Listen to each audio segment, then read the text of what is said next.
The problem is if we decide that we can't start on this journey of creating the life that we want for ourselves without knowing what point B is, we can't really fully know that until we've gone on the journey. But we're expecting to know it before we start. Vanessa, I'm going to do this podcast by reading back to you some of the ideas you've written that resonate with me the most. I'd love for you to unpack them and we can talk about them together. So the first quote is, if all people were brave enough to share the full range of their human experiences, no one would ever feel lonely again. What do you mean by that? I think there's a lot of hiding and lying that we do without really knowing that we're doing it. And so when I started navigating my inner landscape and trying to figure out who I was, I, went out and I read a lot of books and I learned from a lot of people. And what I realized was the most powerful thing that I ever did was sit with other people and tell them what was going on with me and hearing what was going on with them.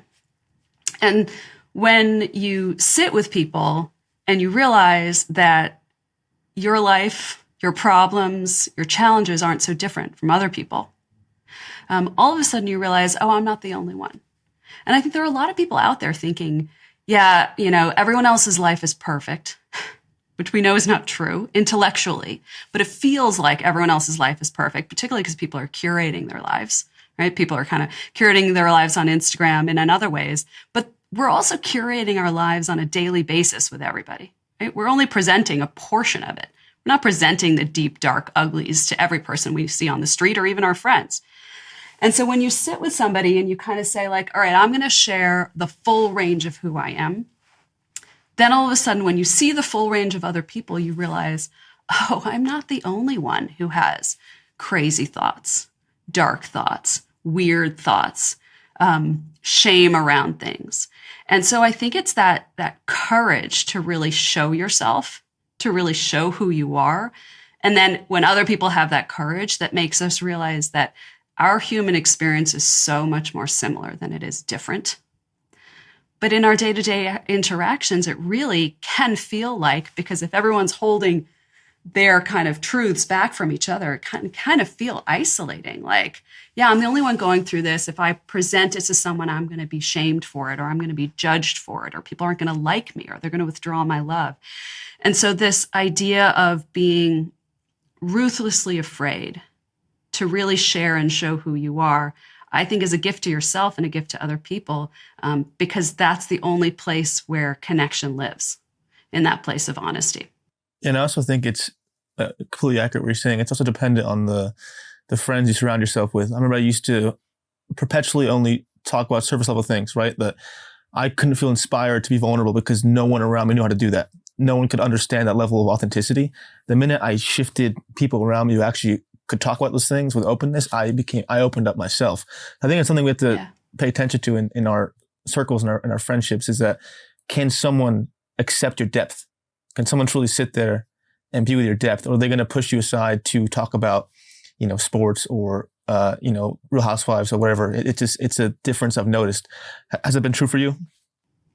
Yeah. What's interesting is it's really, really scary, because what happens is, a lot of people can't handle it. They feel a little scared to go to your depth, right? They're super comfortable with Real Housewives and they're super comfortable with sports, because that's not a scary place of vulnerability for them. So that invitation to be vulnerable can make people scared and can scare people off. And so often what happens when people start to really know who they are and want to express it and are just not interested in that small talk anymore is like your circle of friends starts to shrink. I don't know if this happens to you. Oh, for sure. But it's almost like all these people I've been spending time with, I can't even relate to them anymore. Mm-hmm. And they don't really want to be around me because I'm so serious. And I think they're rolling their eyes at me. Oh, Vanessa's so serious. She's going all woo-woo on me again. But then what happens, and I often tell people, like, hang in there, because then your circle starts to expand. And your circle starts to expand with the people that you can actually have that conversation with. Yeah. How can people handle depth? Let's say, you're in the department of wanting to be there or open yourself up for more deep discussions or hold space for someone. How can you do that as a friend? How can you listen to someone's problems correctly and not mess it up or make them feel shamed or negative? So the first thing is people will often think that if they want to be a good friend, they got to show that they're listening and then that they have to help. Right? I want to show that person I love them. So I have to offer some advice, or I have to tell that person how it relates and make them feel like, oh yeah, me too. And so often we jump in too quickly. We just kind of jump in to show them like, I'm really listening. I can relate to that, or I have some advice or some help to give you. And what people often really need is just a place to express and to just sit and say, I'm listening. I'm listening. But sometimes it doesn't really feel like we're helping or we're doing anything. And this sort of focus on like proactive friendship or proactive listening rather than this energy of receiving is something we're not really used to. It's not really kind of a Western culture thing to just kind of receive and sit with and be with. We feel like, okay, now what do we have to do? Now what's the next action step? And so I think this idea of being a person where somebody can come and they know they're not going to be interrupted. They're not going to get advice unless they ask for it. And what I'll tell people is like, ask the question, like, do you want me to tell you what I think? Or do you want me to just listen to you? Do you want me to just hear you out? Do you just need a place where you can share it? And I'm going to be like, I got you. I'm here for you. I'm listening. So let's unpack those details a little bit. It's a super important topic. Let's say I come to you with relationship stuff that I've been dealing with. In that instance, would you just literally just listen and be there? Like what's the line of, it's a nuanced topic. Do you just sit there and wait for them to ask for intervention, or do you, energetically send love their way? Like what are you actually doing in those instances if a friend comes to you in distress? Yeah. So there's so many ways of showing somebody that you care and that you love them. The first thing is like making the time. Right? Making the time. Like maybe someone comes to you in distress, but also over time, you've indicated to them that they're important to you. They're a priority to you. You see someone in distress and you say, hey, if you need an ear to listen, I'm here. So they come to you knowing that you're available and you're there for them to hear. And then I think the most important thing is asking that question. Hey, do you want me to, tell you what I think, or do you want me to just listen? And I also really think that questions are so much more valuable than answers, right? So if you're telling me about a relationship, a question might be something like, how do you feel when you're in that situation? Do you feel like that's a balanced situation? Do you feel angry about any of that? Rather than telling you, because I believe people kind of know deep down inside, right? A lot of times in relationships or jobs, when things aren't going well and they leave it, they're like, oh, I finally left this job. But you ask them, for how long did you know? And when I say no, I don't mean no in the mind. I mean like no deep down, that sort of gut knowing. How long did you know that you needed to leave this job? And then your mind did all the pros and cons and the machinations and figured out the justifications. And so I think sometimes we really don't know in relationships and we're really confused. But I think my job as a listener, as a friend, is to help you figure out your inner knowing, not give you my knowing. Because I don't know what's right for you in your relationship. I can't tell you what to do. I can only help you by listening and asking questions to figure out what you need to do. Yeah, such a good point. To summarize it, what I'm hearing from you is that if someone comes to you, neurotically anxious about an issue, and that they're very detached from the inner knowing or inner in tuning into what they actually need, that the job of the friend is to, through space and love and presence, to help clear the neuroses in the mind, the cobwebs of the mind, to help the person unpack and find their core truth through asking the right questions. I'm going to transition. Go ahead. Yeah. And I think there's one more layer to it. There's also this like permission to honor what you need and what you know. It's like, as your friend, what I want for you is to have peace and ease in this relationship.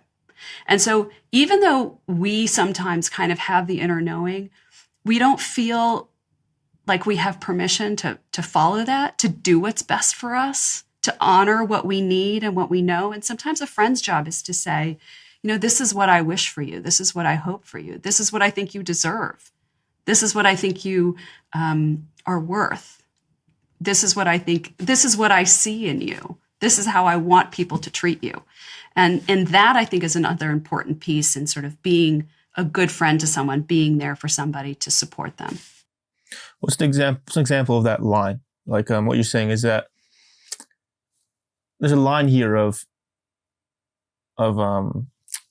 like when you are overstepping in the sense of, I think you pointed to earlier, when you analyze someone's issues for them or you present solutions to them.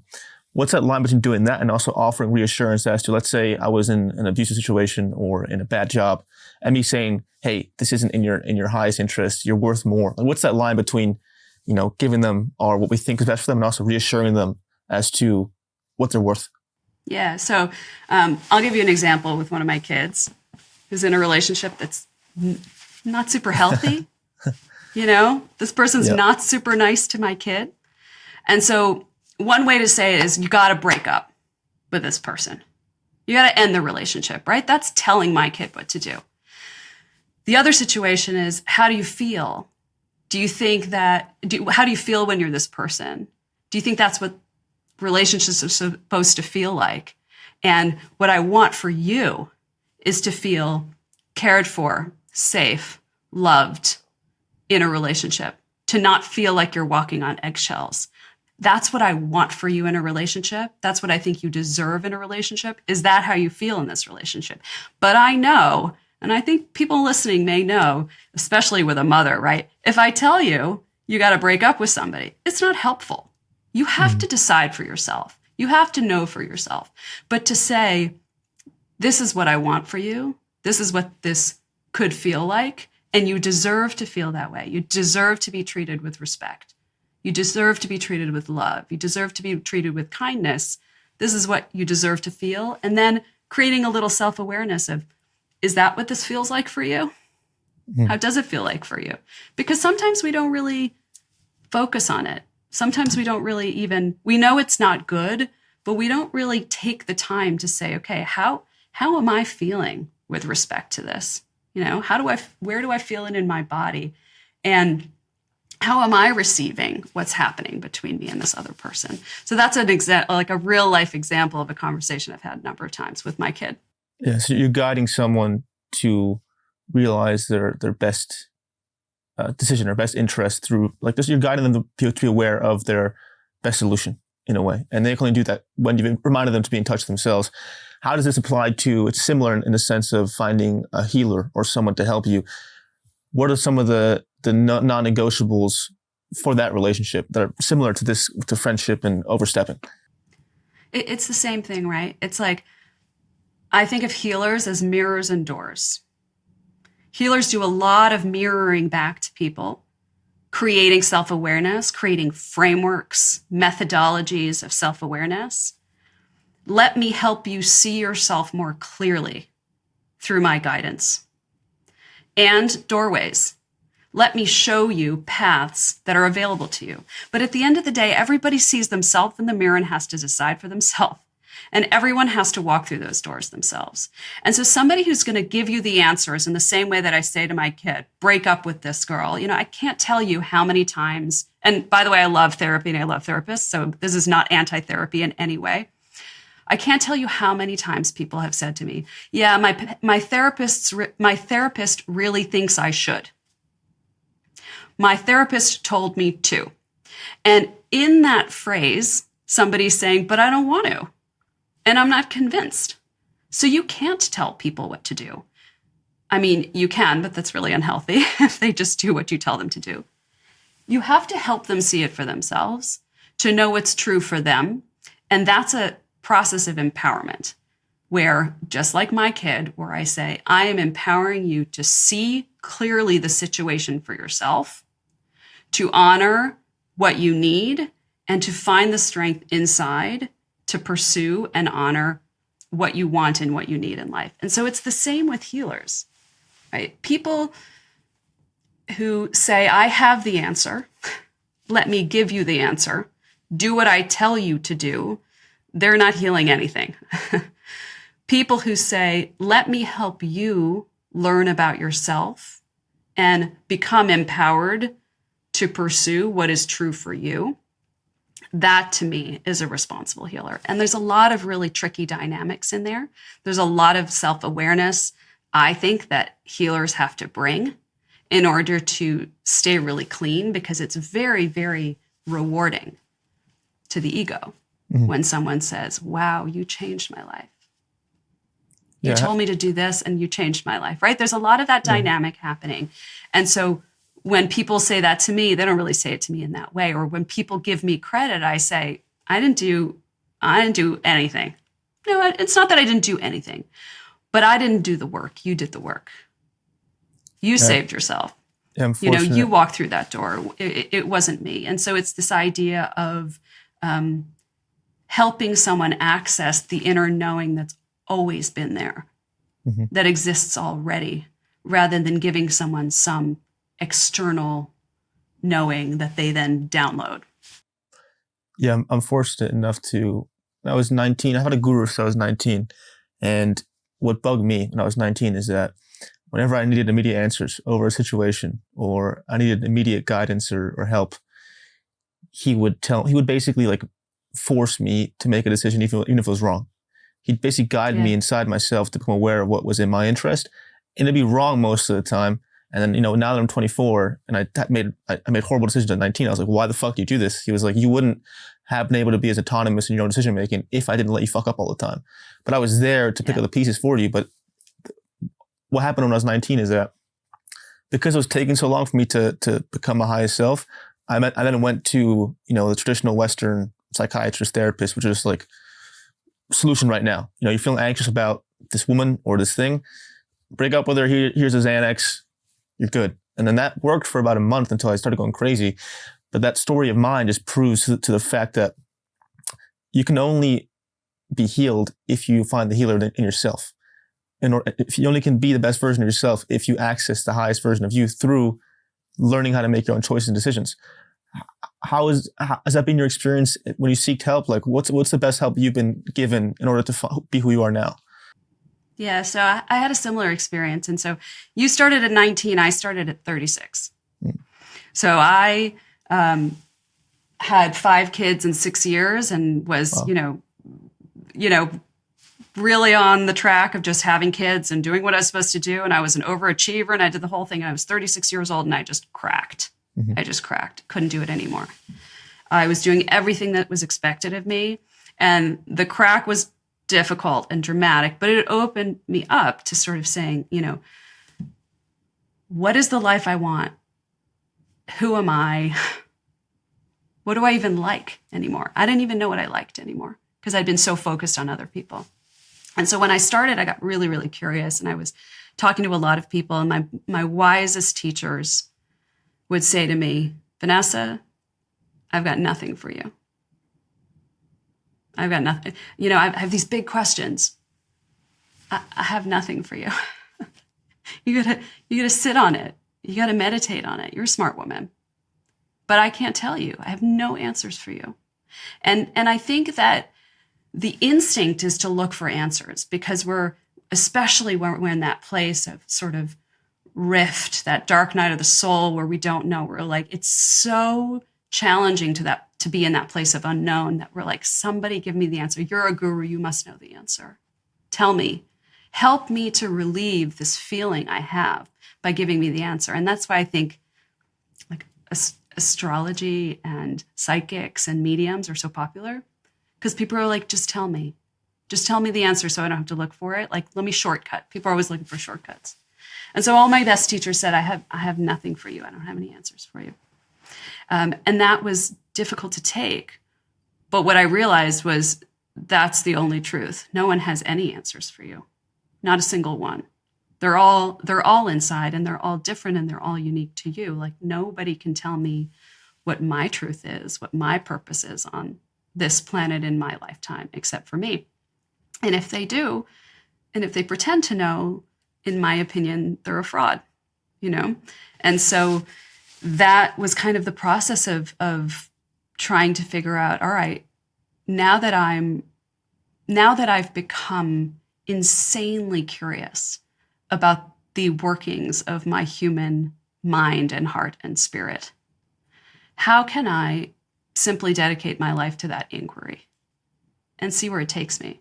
So rather than starting with let me figure out what I have to do and how to get there, let me figure out who I am and spend my whole life figuring out who I am. And then what I do becomes really, really obvious to me based on understanding who I am. It just becomes really clear. Oh, I have to do this, or I want to do this. It's actually more, I want to do this. Oh, that sounds exciting and interesting to me. So yeah, I had a similar experience where, and I think I sought these people out because I knew deep inside that if somebody told me the answer that I knew it was off, I was like, I'm not sure that's right. I'm not sure that's right. That doesn't feel right because it's not coming from me. And so, yeah, it's just been a process of becoming more and more clear about what's true for me.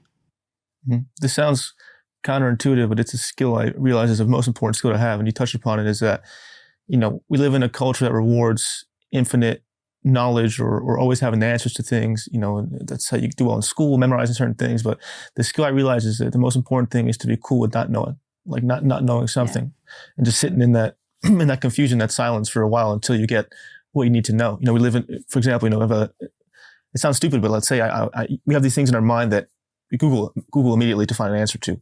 Sometimes I'll just not do that. I'll just not do it. And that skill of not knowing something almost saves your process of becoming yourself. Because when you have that hit, that trigger to need to know something, and you reach out to a guru or a master or therapist or your friend who's egoistic in some ways, then that person dictates the course of your life based on what they don't know about you. It's a thing that doesn't make sense to me. So now when I don't know something, I sit with it. I sit with it for a while. Usually it comes to me. When it doesn't, then I'll seek out and see things. But has that been the same for you? Just getting cool with and comfortable with just being like, I don't know this, and I'm cool with not knowing it until it comes to me. And how has that change affected you? Yeah, I have this process that I do where I'm trying to figure something out. Something big. Do I go this way or this way in my life, or what's something? There's something that bothers me about this relationship, but I can't figure out what it is. Is this person good for me or not good for me? Should I be friends with them or not? And it's something that starts as like an inkling in my body. And I'm like, I just can't figure it out. I don't know the answer. And so it came to me at one point that the problem was my focus on figuring out was exactly the problem. Because the figuring out, writing a list of pros and cons is like firmly in the logical mind. It's firmly in the sort of thinking mind. And what happens when you're in the thinking mind is you're cutting out all of the information from your body and you're cutting out all of the information from your heart. And so I started this process where I would, when there was something big that was weighing on me that I had to figure out, I would just ask the open question. Kind of like a prayer, I would kind of ask the open question, and then I would maybe sit in meditation, and then I would release the need to know the answer. I would just say, the important part is asking the question. The important part is knowing that there's something off. There's something out of attunement. There's something not in my truth about this, and I don't know what it is, but I'm just going to ask the open question, and inevitably, in a week or a day or a month or 6 weeks, all of a sudden it would just poof, become clear to me. And I think the reason was because I was accessing kind of all parts of my intelligence, not just the sort of logical, linear thinking parts of my intelligence, the sort of inner knowing parts of my intelligence. And by allowing those to come online, whereas most of my training, as you mentioned in school, right, was the logical mind. That's maybe why I couldn't figure it out, because that's how I'd been trained to figure it out. And that question and that answer didn't live in that space. And so I do this all the time. I ask the open question. And then the hard part is you have to really believe it when you say, I'm okay if the answer doesn't come to me. And it doesn't matter when. I don't need to know. I just need to acknowledge. It's almost like it's not even an asking of a question. It's an acknowledging of some truth that's still a little fuzzy and directing your sort of heart's attention to that place of lack of clarity and saying, when it becomes clear to me, I'm open to receiving that information. Yeah, I read this in this book I was reading. It made the analogy that when you need a solution to something and you're in that frantic needing state, you're basically fishing into a tiny pond with these like frantic fish. But the analogy is when you create space to be still and meditate and, forget about things for a while and just go into yourself, you start fishing into the deep well of your unconscious mind, your subconscious, the collective unconscious, and the whatever spaces around us. In that space of just clearing out the known frantic mind, you access the truth. Mm-hmm. So in that massive space, you can go deeper into the well of your being and access your truth. I actually had I speak Chinese, and I learned Chinese in high school, and Chinese is a lot of memorization. And I had this really wise Chinese teacher in high school. He had those kind of bodhisattva eyes. And he would say, if you can't remember something, you have to look in the corner of your brain. And so it's like when you're directing your attention directly at something you can't remember, when you relax your brain and you allow yourself to look obliquely into the corner of your brain. So I actually use this all the time when I'm trying to think of people's names or little things in life. I'm like, you have to look in the corner of your brain, which is a tiny little part of what you're saying. What you're saying is more profound, but it's kind of that same thing where we've overtrained the sort of aggressive thinking part of our mind and undertrained the other parts of our intelligence. So speaking to you, seem like I know you have a high intellectual capability. Having that ability in yourself, what's been the journey for you realizing that your ability to feel and sense something is more powerful, as powerful as your thinking mind? How has that transition been to you? And is it that way? Have you noticed that shift? Yeah. I mean, here's the thing. It's not zero sum, It's not zero sum. It's not like you sacrifice one in favor of the other. It's just enriching. Yeah. And so being able to be in my intellectual mind and think about things while being in the sort of heart brain, the gut brain at the same time, they interplay and they interact. And so just like, masculine and feminine energies, it's not one or the other, it's balance and integration. It's kind of balance and integration. So there's no part of it that feels like the intellectual mind is being denied. Mm-hmm. It's just adding richness to the conversation. It's adding richness to the knowing. It's adding richness to the clarity, and they inform each other. And so what I do, I run women's groups, and what I'll say is we're using words, we're using the intellectual mind to dip right below the level of consciousness. So I'll ask a prompt, and I'll ask people to think about something that maybe they hadn't thought about, and often the responses I'll get will be, oh, I hadn't realized that that's how I felt about something. Or, oh, isn't that interesting? So these are all things that are already inside. This is our all knowing that's already inside. And we're using words in the intellectual mind to dip down below the level of the conscious mind, to dip into the heart space. So they're all interacting with each other. It's not really either or, it's not one or the other. It's just kind of creating an awareness that there's more than just one way. Yeah, there's more than just one path. Yeah, Carl Jung, I study Jungian psychology, and Carl Jung labels the psyche, the intellect, as like the heroic adventurer who guides you into the unconscious, into your body. That you kind of need the egoic structures of the mind to help guide you, the sword of the intellect, to go into your unconscious, to discover what's hidden. That we would be able to find the trauma or the hidden wounding or the parts of ourselves that were oppressed if we didn't have the guide of the intellect to go into. Shifting gears a little bit, you said you're a mom of, was it five kids? You said how many kids? Yeah, five. Five. How has that been for you in the sense that you're on the path like me and many people doing this work? How has it been for you? Constantly shifting yourself or creating space to process your emotions and be a human healing alongside raising five kids? Yeah. So first of all, my kids are my best teachers, and the work that I'm doing for myself is the single biggest gift I'm giving my kids. So yeah, I'm doing it totally inside of, alongside, and with my mothering and my raising of the kids, right? My awareness, my humanness, my messiness, it doesn't happen over here. And then my mothering happens over here. I'm not doing my work on myself, and then I show up as a different person for my kids. It's completely intertwined with my work with my kids. And so even my self-awareness, my awareness of my emotions, when I'm stressed, when I'm triggered, I actually speak this stuff out loud to my children, because I think that that's the best way to model and help them understand what's going on in me. So I have this example. I went into my son's room, and he's a really messy guy, and I'm a really tidy person, you know? And it just makes me crazy when I go into his room and it's so messy. And I understand people are different. He doesn't care that it's a mess, but I kind of do. So I went into his room and it's a total mess, and I start yelling. You know, I'm not really a yeller, but sometimes I'm like, you know, I'm just you're driving me crazy. And then I realize in myself, oh, this has nothing to do with him in his messy room. It has to do with 6 other things that happened today that put me on edge, that I'm stressed about. And so as I'm yelling at him, I'm saying, I'm really, really sorry that I'm yelling at you for your messy room. It actually has nothing to do with your messy room. It has everything to do with all of these things that happened to me today. And I'm on edge, and this puts me on edge, and I'm completely overreacting, and I apologize.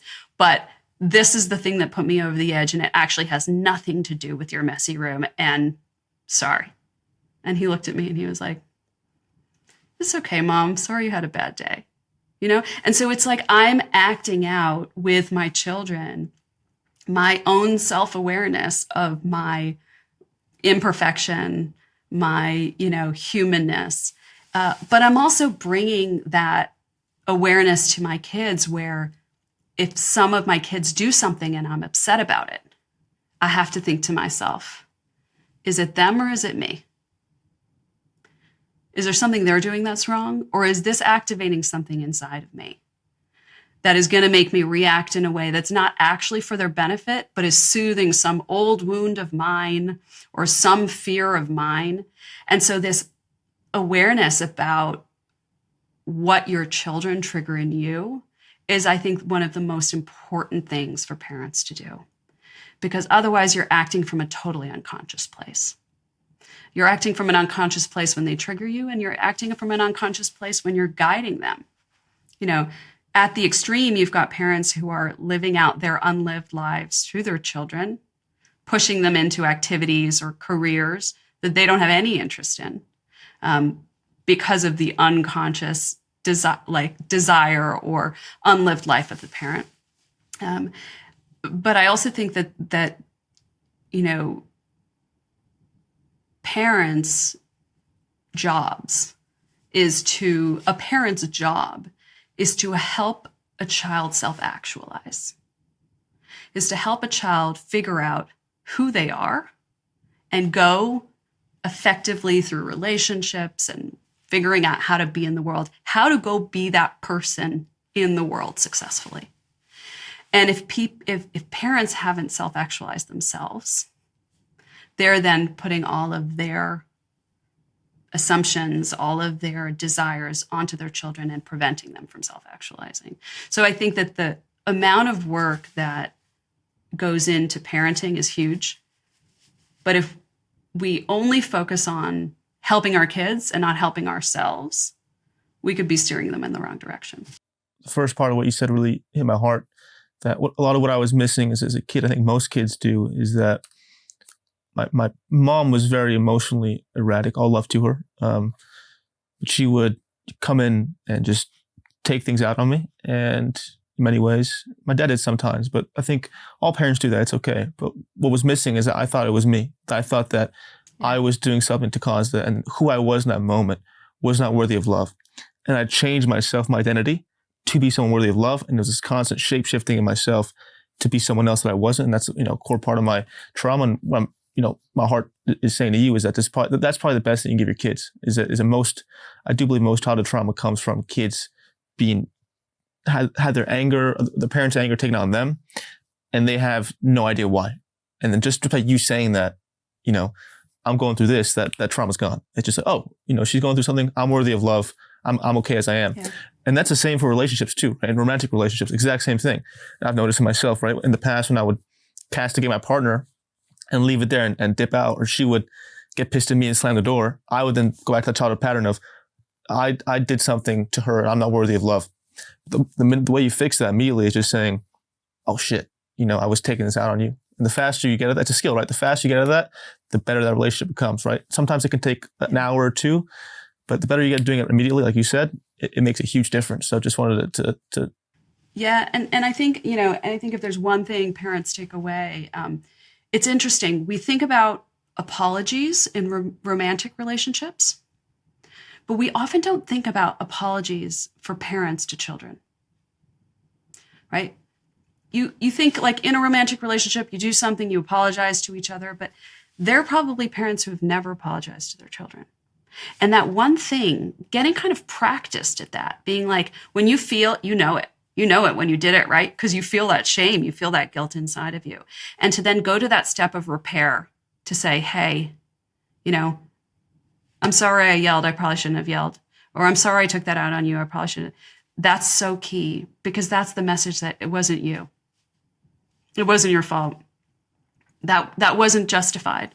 But also a lot of like grace and love to parents for making those mistakes, because it's part of the game, right? I mean, For sure. so many, you can actually, your kids can tolerate so many mistakes if you acknowledge them, if you just acknowledge them. The goal is not to not make mistakes, because that's just impossible, and to not overly beat yourself up about those mistakes, because that also doesn't help, because it's hard. It's hard to be a parent. But just that one thing that you said, just that one thing about saying like, hey, I blew up at you, and, sorry, I didn't mean to do that. I'm sorry I did that. I wish I hadn't.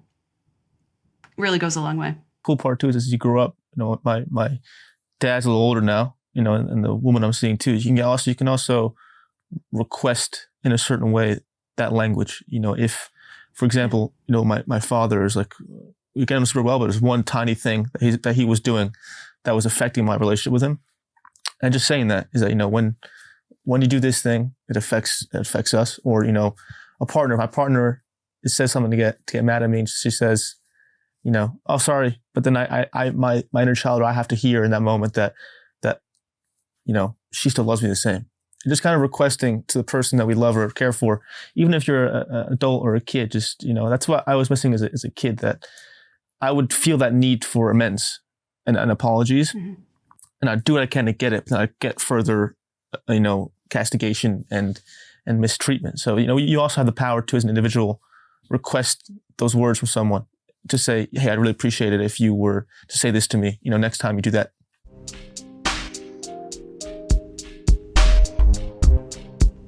I'm going to give you a break to digest all this amazing information.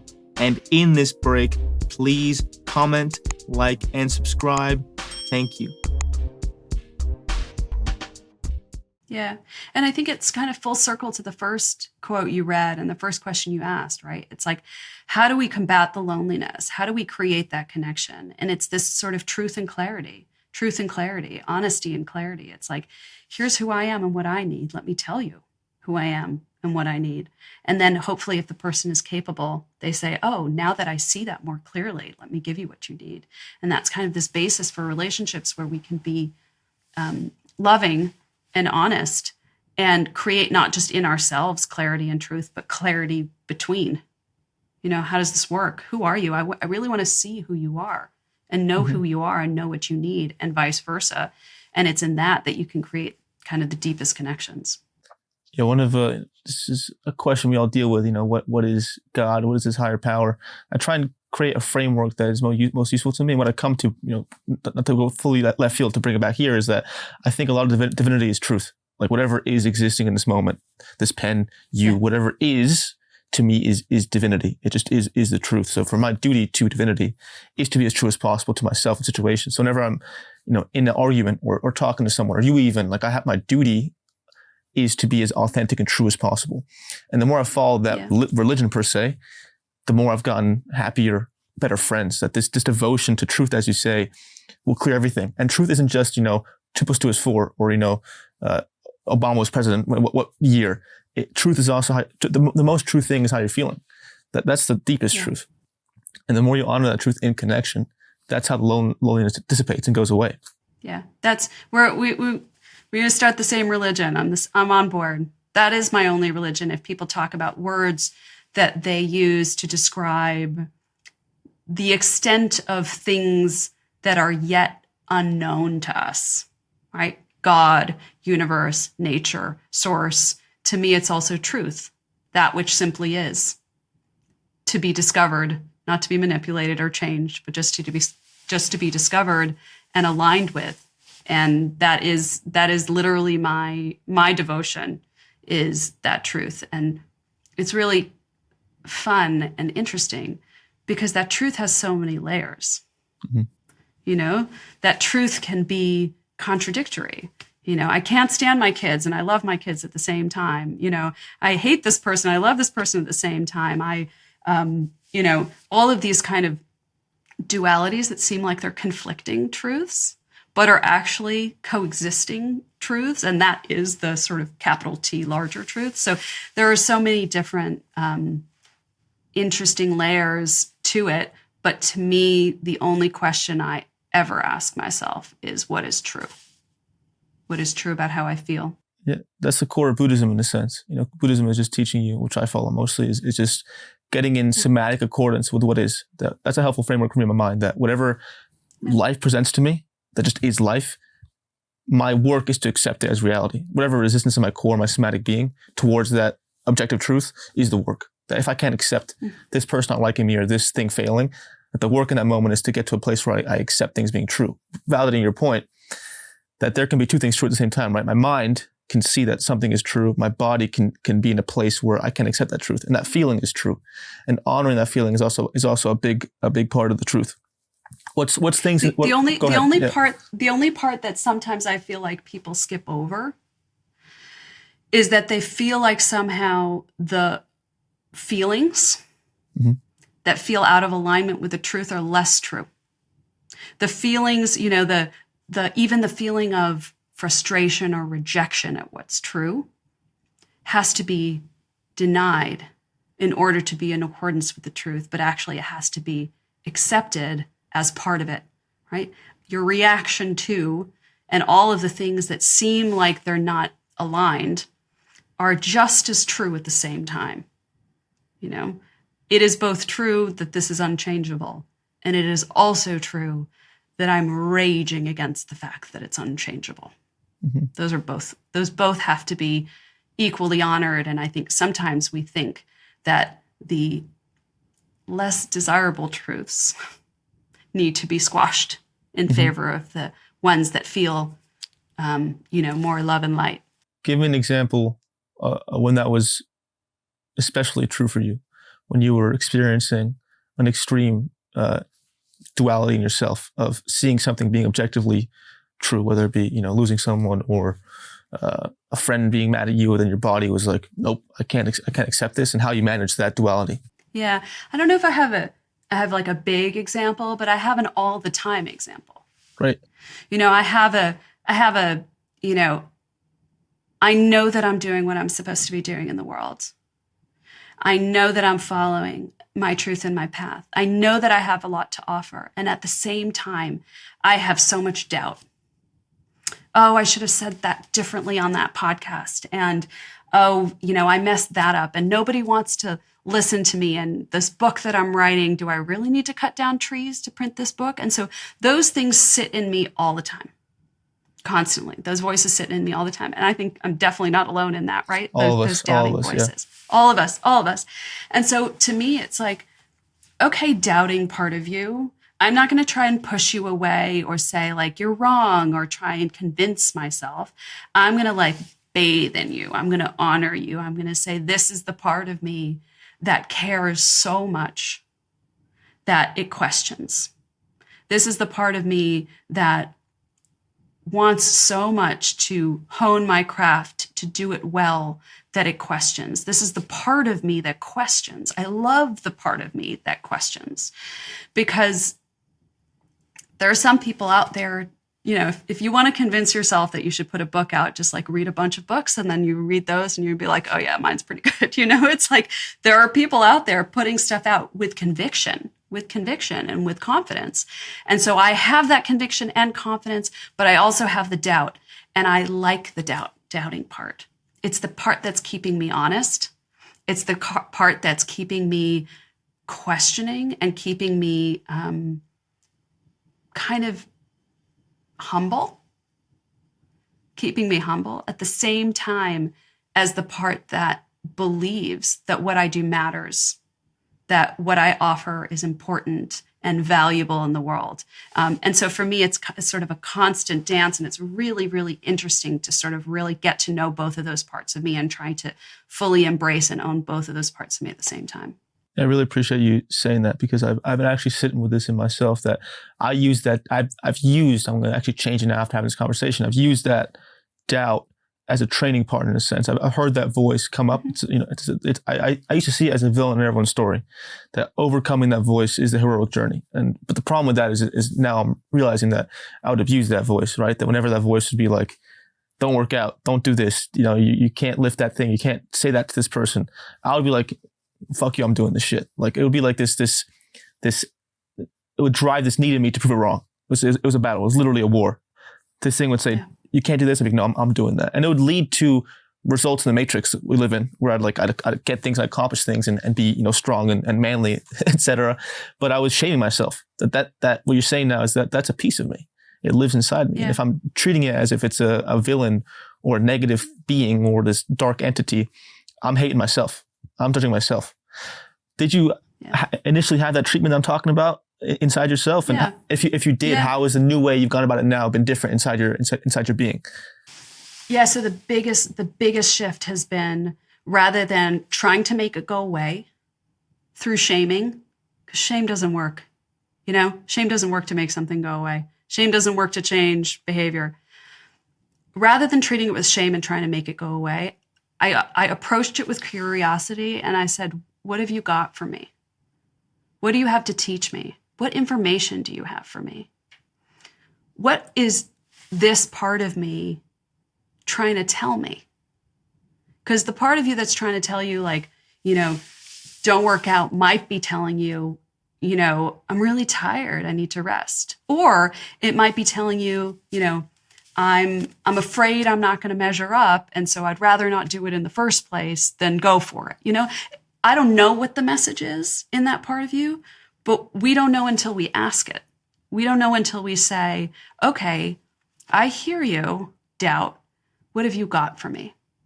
And then when that message comes through from the doubt, then we get to decide, I hear you, but you're not serving me. I'm going to choose something else. Or I hear you. Thank you for that information. It's actually helpful. I'm going to integrate that information in what my choice is. But if we're just pushing it away, we don't get the benefit of the information from that. And we don't metabolize it. So we don't kind of say I hear the information that you're giving me, and I'm going to make a choice based on that, based on really seeing that clearly. And so if we ignore it, it's just going to keep knocking at our door, louder and louder and louder until we listen to it. But if we listen to it and we integrate it, then all of a sudden it's like, okay, thank you. I've been heard. And I don't need to keep knocking on your door. I don't need to keep getting louder and louder and louder. And so it's those unconscious sort of, sometimes they're fears, sometimes they're truths, sometimes they're fears that we need to say, I acknowledge you fear, but I'm going to do it anyway. And sometimes it's like, oh, I acknowledge you and I actually need to change what I'm doing, right? So, but we don't know until we listen to them. If we don't listen to them, they will still be there. They will continue to puppeteer us unconsciously. Yep. And we lose the benefit of the information and actually might make decisions or do things that are not in our best interest. And then we're like, I don't understand why I can't stop doing that. Or I don't understand why I can't make this change. And so all of these changes we want to make, battling that part of us, part of the reason sometimes we can't make those changes is because we're not willing to acknowledge the other side of it, the sort of the dirty voices that we don't like to hear because we've been told those are bad, put those away. Yeah. And this just came to my mind that I think you touched upon it, that voice we're talking about, the voice of doubt and resistance, that for people who it's loud for, it's actually beneficial, because I think a lot of these gurus or charlatans or scam artists or, narcissists, they don't have that voice. They just have deleted that voice of doubt or a need to be humbled. And when you don't have that voice in you, you end up doing bad things and you're power driven unconsciously. So what I've also realized and helped me re-see again is that loud voice in me is this beautiful reminder to humble myself, to remove the illusion of separation, of I'm better than, I'm different. The more that I can use the light in that voice to be like, to humanize myself, to realize, oh, I'm just a human going through this thing. And actually deleting that voice will lead to probably the worst egoistic sides of me, to just hurt people and gain financially or gain power. I also think it's really important for teachers, spiritual teachers, leaders, people like you to talk about that voice, to acknowledge to other people that there's doubt. Because I think that people perceive people on a spiritual path who are now teaching and see it as their work in the world to guide other people on a spiritual path as having no doubt. And I think that that's not helpful, because then people, when they have their own doubt, think I must be doing it wrong. Mm-hmm. I want to be like that person who no longer has any doubt. And I think that's really misleading and dangerous. And so when I think about people who are teaching and teaching responsibly, I think part of it is to proactively express your own messy humanity to other people, so that they don't perceive that you don't have that part of them that they have, because everybody does, by the way. Everybody has it. And so people are like, well, I have this messy part, but this person that is leading me does not. And I think that that's misleading and discouraging to people. That's one of the reasons I started doing this, is that I think people, in my experience, the things that have done the best for me, even, numbers wise or videos gone well, it's not me teaching, it's me being messy. It's me expressing my deepest vulnerabilities. And I ask, why is that? Why are people reacting so much to that? It makes them feel seen, right? Like if you see someone you respect, I don't know if idolize the right word, being completely messy and expressing themselves in a certain way, it makes them feel better. But on a different level, what it helps you do as a person is, the more you put your mess out there for everyone to see, the more you can be authentic. When you start seeing that everyone on my social media, public social media, my shit is out there. Mm-hmm. There's no skeletons. I can be myself. How has it been for you? Have you noticed a shift in yourself the more you because your social media is, what I liked about it is you just sometimes post what you're going through. Humanness is messy. How has that shifted in you? What's the effect of you putting on social media exactly what you're experiencing in humanity? Yeah, so it's interesting. Sometimes people think that when I post on social media, it's to make other people feel better, right? Oh, this really helped me. Like, I really appreciate, Vanessa, I get this a lot. I really appreciate, Vanessa, you putting into words and putting out there what a lot of us are feeling or going through. And so you would think that that was kind of my mission to do that. But in fact, it wasn't. It was like a personal practice, because I actually grew up kind of a liar. Same here. I was kind of really taught, like in my family, we didn't share anything outside the family. We were all about the white lies. And then also just in my conditioning, it was like I learned very early on that, and I was really, really good at it, how to like shapeshift and adjust myself to make everyone happy, right? So that was just like a whole package of lies. And so I did it for me, right? I was like, the only way that I'm going to unlearn what I learned for decades is to practice over and over and over and over and over again, telling the truth. So I decided, like, my practice, my devotion is telling the truth about myself. It's for me. And then I put it out there on social media, and I realized, oh, it's actually helpful to other people too. It's not that I don't care about other people. I only care about me, but that's how it started, right? It just started as like, the only way that I'm going to break through this, deep conditioning is to move the needle in the other direction over and over and over again. And so it became kind of my daily practice to sort of in the morning say, all right, what's going on? And to just blurt it out, with as much honesty as I could muster, which was pretty honest. And then often I would have this like pang of like, oh shit, did I just say that out loud? But then my practice was like, don't take it down. If it was messy or you messed up the words or the thing that you said feels a little vulnerable, don't take it down. And so my tolerance for honesty has shifted. I don't know if you've experienced this, where it was like, oh no, I'm really worried what people will think. And now it's just out there, and I'm much more used to it. And now it feels so much easier to just sort of say, yeah, like now actually it would be work to lie. Now I would have to kind of think about it if I wanted to like curate or lie, rather than Before I would have to think about it if I was going to be like, what's really true and what's really honest. Now it's kind of the other way around, which feels really, really good. Yeah. On the flip side of that, I've gotten a lot better at that. But one thing, I used to lie a lot too, all the time. I grew up hopefully by saying that someone can recognize why they lie. I think it's useful in understanding why you lie in the first place. That I could not accept my life so extremely. I grew up overweight, unpopular. I had severe health issues, so I couldn't breathe a lot, eczema everywhere. I had such a hard time accepting that reality that I had to lie to people around me to seem cool. That the only way I could fit in and seem somewhat likable was to lie about what I've done, because then I was given validation. So I trained my mind to lie because who I was, I couldn't accept. So one thing I can get very hard on myself for now is, I think the more we can, again, going back to our original point a while ago, that divinity is in truth, the more I'm honest with myself, the more I can be honest with others. It's a reflection.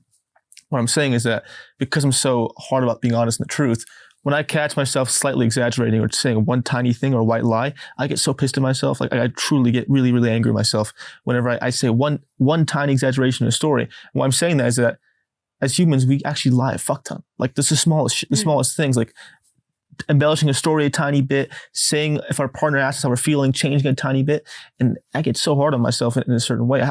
How's that been for you? Are you just completely honest all the time? Or do you catch yourself saying little things every now and then? And how do you treat yourself when you kind of catch yourself exaggerating a little bit?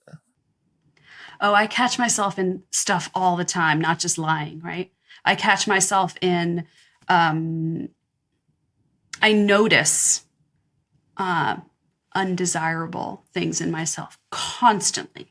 Oh, I did that again, But the difference is, I think that 99% of the work is in the noticing. Yeah. So the fact that you're like, oh, I just exaggerated that. So the way that I shift it is I say, wow, good job. I noticed. So I don't move towards the shame story.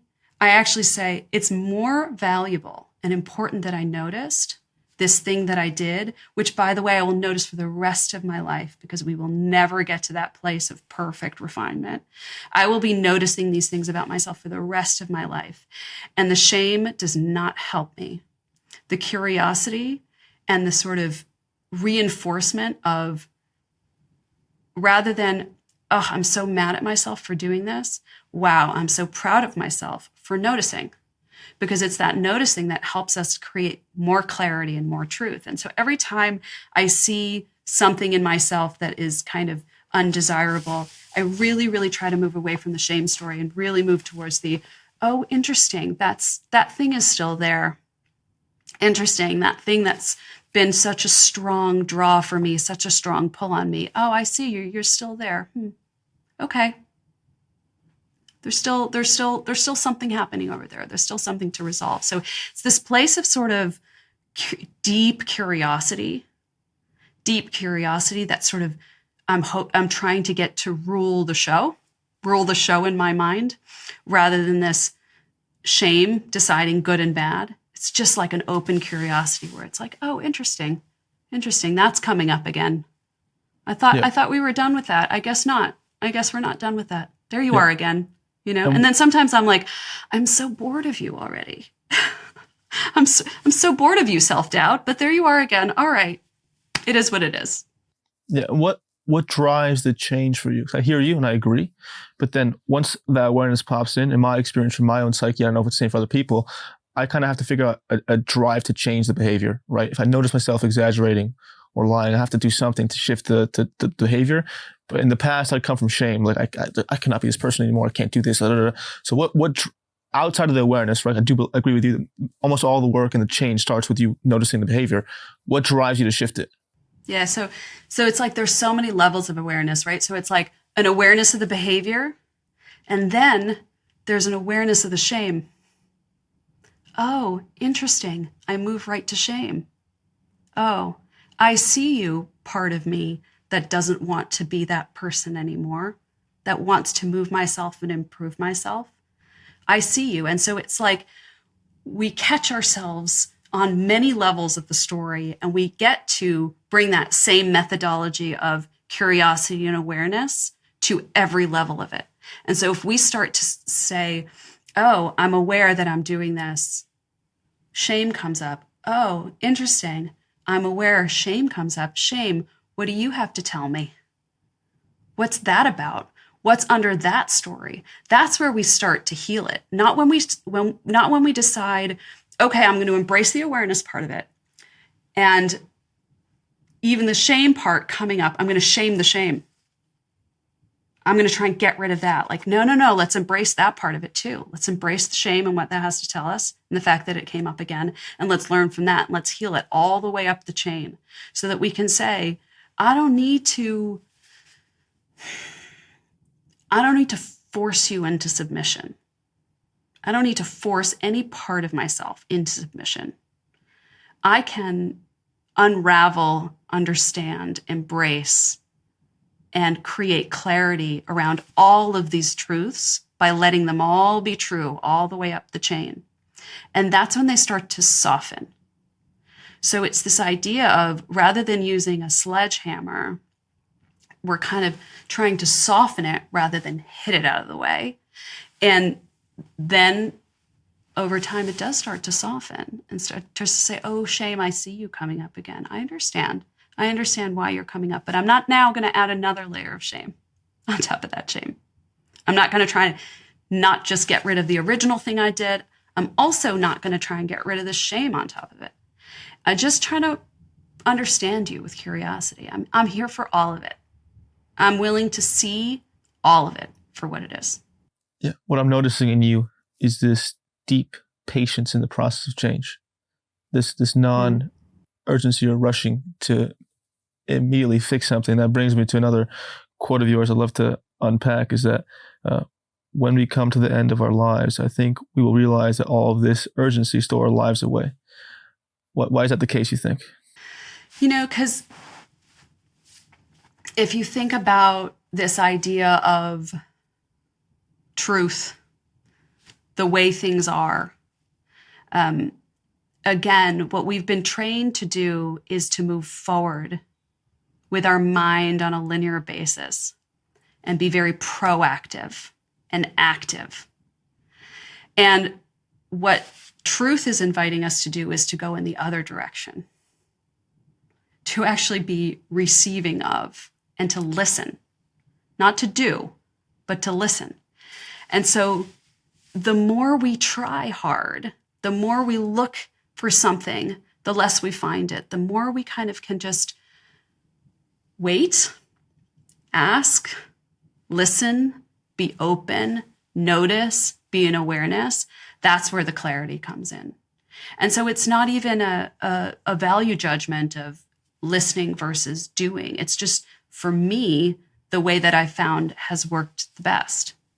And involved in that is a lot of trust. There's a lot of trust that in some way it's a little out of our hands, that we have to just sit and wait for it to come to us. And when it is ready to, it will. And that the timeline of our life and what we can receive and learn and know in our life isn't entirely up to us. I think that there's intention of inquiry, but the harder we try and the more we grasp, I think the less we see clearly. That can be applied to other pursuits beyond your intellectual or your internal journey. It can be applied to your career or finding your partner. That there's this egoistic urgency for everything to work out right now. I definitely, that's been the biggest work in myself, is needing the manifestation. I have my own issues with that. I don't know if you do too. Like, I would get trapped in like this manifesting thing of like, if this thing doesn't happen right now, and I have to basically like psych myself out to not be who I am in order to access the frequency of these thought patterns of who I need to be. And I like want to urgency and rush it. And for a romantic partner, it'd be like, I have to think this way to attract this person right now. That a lot of this manifestation stuff, we lose the process of being who we are right now to get that thing, right? I think that once you find, I found someone recently romantically that I didn't think I would. And that actually happened because I gave myself space to clear who I had to be to find that person. Before, I was like ignoring who I was and having all these thoughts to just be that frequency or be that thing in the future. It was fucking me up. And why I'm bouncing it off what you said is that manifestation is, it defines what you say. It's just this urgency to not be where we are. I don't know if you feel the same way about that.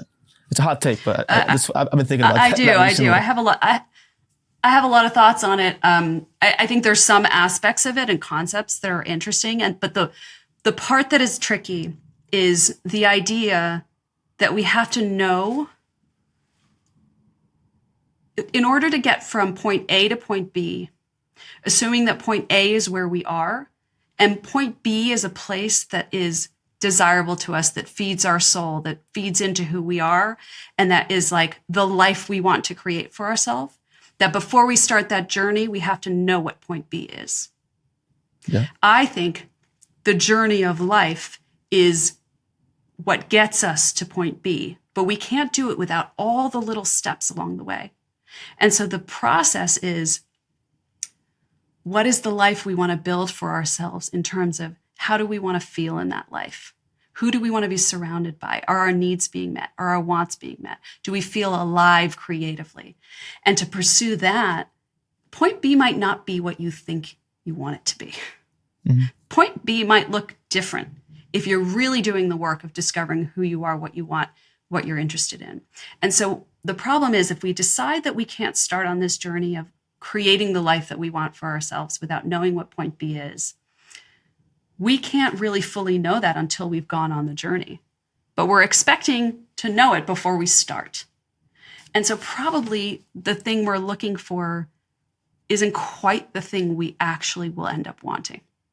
And that's, I think, where people get messed up. And so what I'll say to people is, embrace the unknown.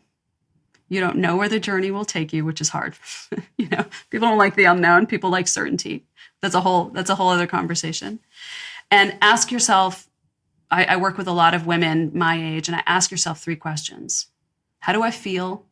What do I want? And what do I need? Ask yourself that over and over and over again. Discover who you are, and then your next step will become clear to you, and you might end up at a point B that is exactly the life that you want, based on knowing yourself deeply, deeply, deeply. That could surprise you. Yeah, it's such a good point. I often think about this concept of the North Star. I think we each have a North Star, something we look towards, this guiding value or principle for this road ahead of us. And for most people, and men especially, for me, it was, fame, power, wealth, woman, soul. Like that was my North Star, right? Like this playboy, whatever it may be. And that can work. And I got egoistically motivated to do certain things to get there. But when the North Star shifted to becoming most authentic version of me, that's my North Star now. The North Star is, how can I unpack what's not true in myself to become the most authentic me? That stuff actually came faster. And I didn't even want it in that way. But the more you actually unpack your authenticity as a metric, the more what's meant for you is actually going to come your way. So ultimately, if we were to manifest something, to me, the ultimate manifestation hack is to just prioritize becoming you. That's the ultimate key. It's not that car or that money or that woman or that partner. It's becoming you. That's the North Star. Has that been true for you? Yeah, for sure. I have a lot of friends in this sort of mental health healing work, and a friend of mine I was speaking to actually on my birthday. And she said, the only work you have in your life is to be you, is to be more of you, become even more of yourself than you already are. And the work, the vehicles for that work will become clear to you over time. But that's actually the central work, because every expression of that is only as good as the integrity of that authentic intention. And so that's kind of how I think about my work. And maybe it comes in the form of a book, or maybe it comes in the form of a course, or maybe it comes in the form of, I don't even know, and I don't need to know. But that work is always happening constantly alongside any expression of that work in the world that I do. And so yeah, I agree. That's it. And with that, all the right things come to you. Maybe not all the things, but all the right things will come to you. Yeah, and I feel this dedication to authenticity in you because of your degree to be vulnerable.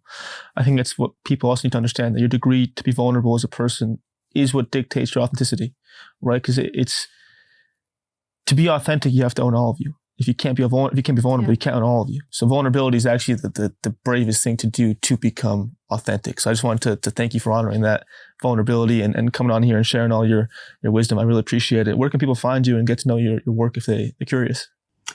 Yeah, so on Instagram, I'm just at Vanessa Cornell. And I do my women's groups through NUSHU. Instagram, it's at NUSHU, NUSHU, and online, NUSHU.com. Awesome. What do your women's groups focus on? What's like your main thing you try and work through? Yeah, so honestly, they're just a place where you get to be vulnerable and show up authentically. And so people run different groups with different themes, but that is the core central focus. A place where you're not going to get any advice, you're not going to get any teaching, you're just going to have a safe space that's structured in a way that's safe to be able to share what's on your mind and in your heart. So I do groups, and then I train people to facilitate groups. And so people might facilitate groups for moms or for older people or for specific groups of people, but the premise is all the same. It's a place where you get to show up and just be honest and authentic and expect that from other people. And to me, it's been the most powerful modality for healing that I've seen. Of all the ones I explored, this is why I put my energy into it. I think it's grossly underutilized and incredibly powerful. Oh, for sure. It's amazing you're doing that. I think that's what healed me, is I think when you're seen in your shame, it vanishes. If you're to speak about your vulnerabilities or things you're ashamed of in a group of, especially women or for me, men, that connection, that non-judgment can really vaporize it. So thank you for doing that. Thank you for coming on. I really appreciate it. Yeah. Thank you for the conversation. I really enjoyed it. Of course. My pleasure.